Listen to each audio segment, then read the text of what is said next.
Roeien, rieden, raggen, fietsen, rennen. Je kunt zo gek net verzinnen. Of het is er.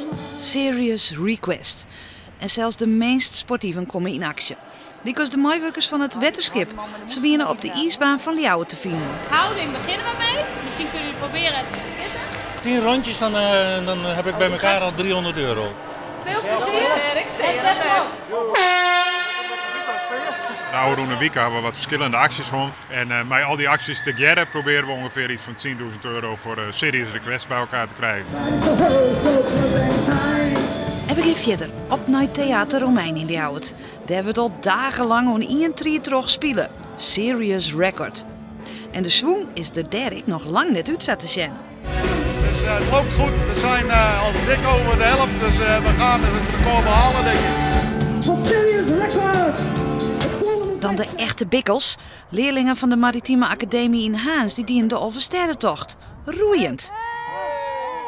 Iedereen roeit een stuk. Het is variërend van 6 tot 8 kilometer. Is het opgedeeld in 26 etappes. En we zijn nu met een van de laatste bezig. Is het zwaar? Ja, Wat maakt het zo zwaar? de wind.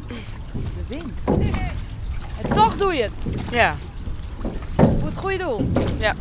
Hoeveel geld wordt hier nou mee opgehaald? Ik geloof dat het over de 5000 staat op dit moment. Succes!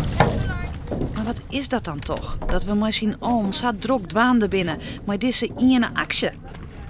Het is wel de kans om nou door die massaliteit er echt iets aan te doen. Feest in Leeuwarden. Het wordt echt de Meanskip gedacht. Dat kan je wel zeggen. De roeiende leerlingen hebben haar bijdrage meer als leveren. De muzikanten speel je nog onder mijn sneun.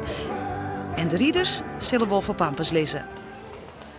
Maar jouw kinderen net omhinnen. De komende 6 dagen is het Serious Request dat de klok slacht.